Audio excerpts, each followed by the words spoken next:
Hello बच्चों, कैसे हो आप। मैं आशा करती हूँ कि आप सभी अच्छे होंगे। बच्चों, आज हम डीएलएड बीटीसी के सिलेबस पे चर्चा करेंगे, जिसका विषय है हमारा संस्कृत। तो बच्चों, जो संस्कृत विषय है डीएलएड में, वो आपके कोर्स में जो 25 मार्क्स का है। ठीक है, तो इसमें 25 नंबर आपके लाने हैं और 25 में से आपको 12 नंबर इसके पासिंग मार्क्स हैं बच्चों। तो संस्कृत विषय में कौन कौन से टॉपिक हैं जिनकी आपको बहुत अच्छे से तैयारी करनी है, आप बच्चों ये ध्यान रखेंगे। कुछ बच्चे ये सोचते हैं कि भाई हम इतने टाइम के बाद संस्कृत को पढ़ रहे हैं, हमारी समझ में नहीं आ रही है या बहुत डिफ़िकल्ट है। सबसे पहले तो आप इस बात को अपने माइंड से निकाल दीजिए, क्योंकि संस्कृत जो विषय है वो बिल्कुल आसान है। केवल आपको बच्चों टॉपिक पे ध्यान देना है और अपने माइंड पे कोई भी प्रेशर नहीं लेना है। ठीक है, तो बच्चों हम स्टार्ट करते हैं कि हमारा संस्कृत डीएलएड फर्स्ट सेमेस्टर में संस्कृत का कौन कौन से टॉपिक हैं हमारे सिलेबस के अंतर्गत। तो सबसे पहले बच्चों हम देखते हैं, इसमें हमारे 11 टॉपिक हैं। फर्स्ट टॉपिक है बच्चों हमारा वर्तमान में संस्कृत शिक्षण की आवश्यकता, महत्व तथा उपयोगिता। ठीक है, इसमें हमें क्या पढ़ना है कि जो वर्तमान समय में संस्कृत शिक्षण की आवश्यकता क्या है, महत्व क्या है और इसकी उपयोगिता क्या है। सेकंड टॉपिक है बच्चों हमारा आसपास की वस्तुओं, पशु पक्षियों के संस्कृत में नाम का ज्ञान। तो जो बच्चों यहाँ पे हमारे टॉपिक आता है आसपास की वस्तुओं। आसपास की वस्तुओं से हमारा अभिप्राय क्या है, यहाँ पर जो भी हमारे आसपास हमें दिखाई देती हैं वस्तुएं, चाहे बच्चों वो हमारे भोज्य पदार्थ हों या हमारे शारीरिक अंगों के नाम। इसमें कुछ टॉपिक्स आपके सब दिए हुए हैं, वो आप देख सकते हैं। जैसे शारीरिक अंगों के नाम हैं, भोज्य पदार्थों के नाम हैं, अनाजों के नाम हैं, फूलों के नाम हैं, फलों तथा मेवाओं के नाम हैं, वृक्षों के नाम हैं। ठीक है, तो इन टॉपिक्स पे भी हम अच्छे से बिल्कुल क्लियर करके चलेंगे कि हमारे आसपास की जो भी वस्तुएं हैं जिन्हें हम देखते हैं, चाहे वो फर्नीचर के रूप में हो या फिर अनाज के रूप में हो या फिर हमारे भोज्य पदार्थ के रूप में हो, जो हम यूज़ करते हैं और मोस्टली हमें दिखाई देते हैं। पशु पक्षी भी हमारे आसपास रहते हैं बच्चों, जैसे पक्षियों में हैं, फूलों हैं, रंगों के नाम हैं, तो इन पे भी आपको फोकस रखना है। नेक्स्ट टॉपिक है बच्चों हमारा संस्कृत भाषा में संज्ञा, सर्वनाम, लिंग व वचन का ज्ञान। तो ये बच्चों बिल्कुल हमें संस्कृत में नहीं पढ़ना, ये हमें जैसा हमने हिंदी में पढ़ा है कि भाई संज्ञा क्या होती है, संज्ञा के भेद यानी प्रकार कितने हैं। ठीक है, सेम उसी तरीके से हमें हिंदी में ही याद करना है, संस्कृत में इसको याद नहीं करना। बस हमें थोड़ा सा ध्यान क्या रखना है, जो लिंग वाला हमारा टॉपिक है, संस्कृत में कुछ चीज़ें ऐसी होती हैं जो हिंदी के अपोजिट होती हैं। तो ये हम जब टॉपिक वाइज में आपको कराऊंगी सिलेबस के अकॉर्डिंग, तब मैं आपको बिल्कुल क्लियर कराऊंगी बच्चों इस चीज़ को। तो इसमें हमें क्या पढ़ना है, संज्ञा को पढ़ना है, सर्वनाम को पढ़ना है, इनके भेद कितना है, प्रकार कितने हैं, सर्वनाम शब्द कौन कौन से हैं, विश्लेषण क्या है, विश्लेषण के भेद, लिंग, लिंग के प्रकार और वचन की जो हमारी संस्कृत विषय है उसमें कितने वचन होते हैं, वचन के प्रकार क्या हैं, वचनों के नियम क्या। टॉपिक में हमारा क्या है बच्चों, संज्ञा एवं सर्वनाम शब्दों में सभी विभक्तियों तथा वचनों का ज्ञान। संज्ञा और सर्वनाम शब्द, ठीक है। तो संज्ञा और सर्वनाम शब्द के जो बच्चों संस्कृत में होते हैं रूप चलते हैं। इस टॉपिक के अंतर्गत हमें कारक का अर्थ याद करना है, कारक के प्रकार यानी भेद कितने हैं, और विभक्तियाँ, विभक्तियों की जानकारी हमें इस टॉपिक के अंतर्गत लेनी है। नेक्स्ट टॉपिक है बच्चों हमारा फिफ्थ टॉपिक, संस्कृत में धातु रूप के अंतर्गत लट एवं लंग लकार का प्रयोग। ठीक है, तो बच्चों संस्कृत में जो धातु है उसे हम हिंदी में क्रिया कहते हैं, यानी जिससे काम का होना पाया जाता है वो क्रिया होते हैं और उसे हम संस्कृत में धातु कहते हैं। ठीक है, तो इसके अंतर्गत हमें लट एवं लंग लकार का प्रयोग करना है। लट और लंग लकार क्या है, लट लकार हमारा किस लिए, वर्तमान काल के लिए प्रयोग होता है, और लंग लकार जो है हमारा भूतकाल के लिए प्रयोग होता है। तो हमें इसमें लकारों का परिचय मिलेगा कि हमारे लकार कितने हैं, ठीक, कितने हमारे 10 लकार होते हैं अगर हम देखें संस्कृत में। लेकिन बच्चों हमें जो अध्ययन करना होता है वो 5 लकारों का करना होता है। जब हम इस टॉपिक को पढ़ेंगे तो अच्छे से लर्न हो जाएगा आपको। 6 टॉपिक के अंतर्गत बच्चों संज्ञा एवं सर्वनाम शब्द के अनुरूप क्रिया के प्रथम, मध्यम एवं उत्तम पुरुषों का प्रयोग।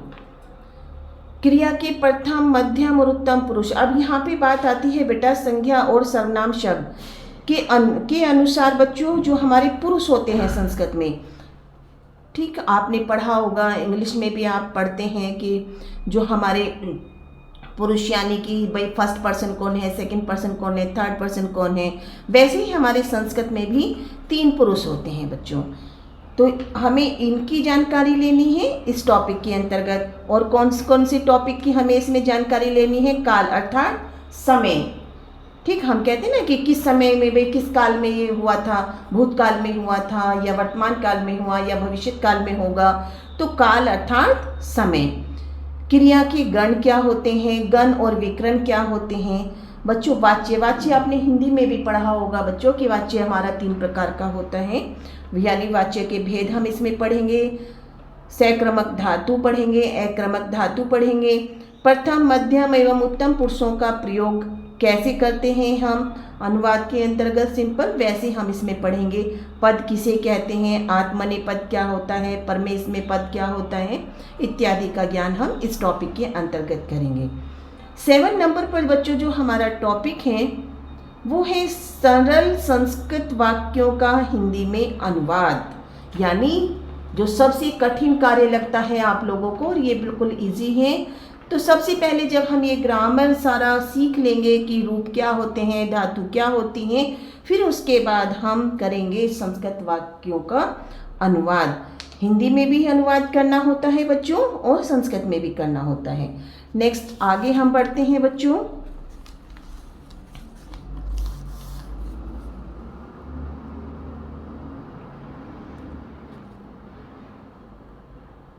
ठीक बच्चों, वंदना श्लोकों एवं नीति परक वाक्यों का अर्थ ज्ञान और तथा सस्वर वाचन।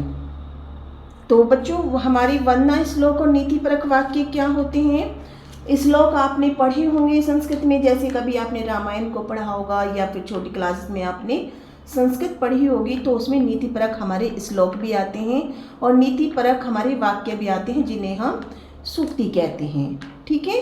तो इसके अंतर्गत हमारा 8वां जो टॉपिक है सिलेबस में वो बच्चों हमारा श्लोक और नीति परक वाक्यों का ज्ञान है।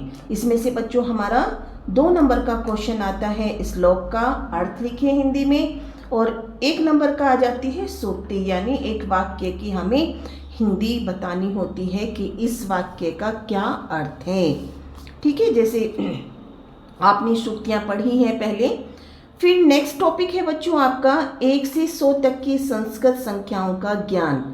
1 से 100 तक की संस्कृत संख्याओं का ज्ञान कैसे बच्चों? जैसे हम काउंटिंग याद करते हैं, गिनतियाँ, तो उन्हें हमें संस्कृत में पढ़ना है। और इसमें से बच्चों कम से कम आपका 3 नंबर का क्वेश्चन आने के चांसेस रहते हैं। कैसे रहते हैं?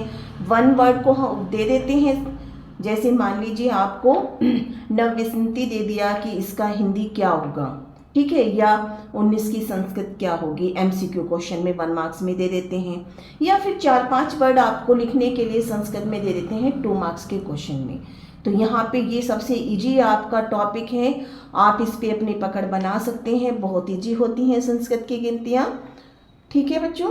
आगे बढ़ते हैं हम।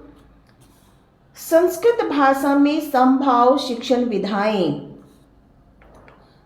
तो इस टॉपिक पे आपको बिल्कुल भी ज़्यादा फोकस रखने की आवश्यकता किस लिए है? बिल्कुल इसलिए क्योंकि बच्चों ये जो टॉपिक है सेम जो इसमें हम यूज़ कर रहे हैं, क्या क्या इसमें आता है कि ऑडियो क्लिप क्या होती है, दृश्य श्रव्य सामग्री क्या होती है, वीडियो क्लिप क्या होती है, यही टॉपिक्स आपके नेक्स्ट को जो सब्जेक्ट हैं उसमें, जैसे हिंदी में भी आ गया उच्चारण किसे कहते हैं, उच्चारण का क्या महत्व है, ठीक है। तो उसमें बहुत सारे टॉपिक आप वहाँ पे भी पढ़ोगे, बाल विकास में भी पढ़ोगे, तो ये बार बार रिपीट होंगे आपके, हिंदी में आपका बच्चों आता है उच्चारण क्या होता है, उच्चारण के भेद क्या हैं, उच्चारण के उद्देश्य क्या हैं, उच्चारण के दोष क्या हैं, वाचन क्या होता है। तो आप हिंदी में भी पढ़ेंगे, यानी आप 3 बुक्स में 3 आपके ऐसे विषय हैं जिनमें आप इन टॉपिक्स को लर्न करेंगे, और जो वहाँ पे लर्न करेंगे वो आप दूसरे सब्जेक्ट में भी उसको वही लिखेंगे।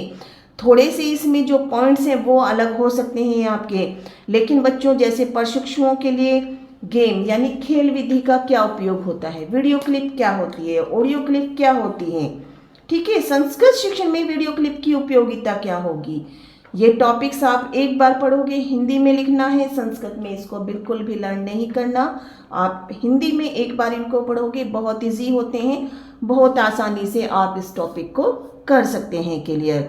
अब जैसे इसमें फिर आपका बच्चों आ जाता है उच्चारण अभ्यास आ गया, ठीक है, वाचन क्या होता है वो आ गया, ठीक, अनुकरण वाचन ये सभी हैं। और समूह शिक्षण का अर्थ क्या होता है, समूह में किस प्रकार शिक्षण करते हैं, शिक्षण की विशेषताएं क्या हैं, ठीक, खेल प्रविधि क्या होती है, अभिनय विधि क्या होती है, ये सारी चीज़ें आप शिक्षण अधिगम के सिद्धांत में भी आप पढ़ोगे, जो आपका सेकंड विषय है, टॉपिक है आपका, ठीक है बच्चों। नेक्स्ट सबसे लास्ट बच्चों आपका टॉपिक आता है संस्कृत शिक्षण में सहायक सामग्री। संस्कृत शिक्षण में सहायक सामग्री, इसमें से भी आपके बच्चों जो हमने लास्ट टॉपिक पढ़ा है, और इस टॉपिक में से हमारे 2-2 नंबर के क्वेश्चन आते हैं और बहुत इजी आते हैं, तो अच्छे से पकड़ बनाएंगे इन क्वेश्चंस पे आप। संस्कृत शिक्षण में सहायक सामग्री क्या होती है बच्चों, जो पढ़ाते हुए टीचर जिस सामग्री का यूज़ करता है, क्या क्या चीज़ें यूज़ करके वो अपने शिक्षण को प्रभावशाली बनाता है, तो वो सारी चीज़ें हम संस्कृत शिक्षण में सहायक सामग्री के रूप में पढ़ेंगे, ठीक है। तो ये क्या है, संस्कृत शिक्षण में उद्योतन सामग्री निर्माण के आवश्यक तत्व क्या हैं, दृश्य श्रव्य या उद्योतन सामग्री के उपयोग में बरती जाने वाली क्या सावधानियां हैं, सहायक सामग्री के प्रयोग में सावधानियां, संस्कृत शिक्षण में विभिन्न दृश्य श्रव्य सामग्रियों का उपयोग। तो ये टॉपिक भी आपके अदर जो सब्जेक्ट हैं उनमें आपको मैच करेंगे, और बहुत ईजी तरीके से आपकी पकड़ इन पे बन जाती है। ये भी आपका हिंदी का ही है बच्चों, तो बहुत इजी सिलेबस है आपका संस्कृत का, तो बिल्कुल भी कंफ्यूज नहीं होंगे। और हम बच्चों एक एक टॉपिक को बिल्कुल ऐसे क्लियर करते जाएंगे कि आप उसे कभी भूल ही नहीं सकते, क्योंकि हर सब्जेक्ट को, हर टॉपिक को अगर आप क्लियर कर लोगे तो आपको उसे रटने की आवश्यकता नहीं होती। चलिए बच्चों, आज का हमारा यहीं तक सिलेबस जो है संस्कृत का वो समाप्त होता है। आशा करती हूँ कि आपको सिलेबस जो मैंने आपको बताया है बहुत ईजी तरीके से आप उसको लर्न करेंगे।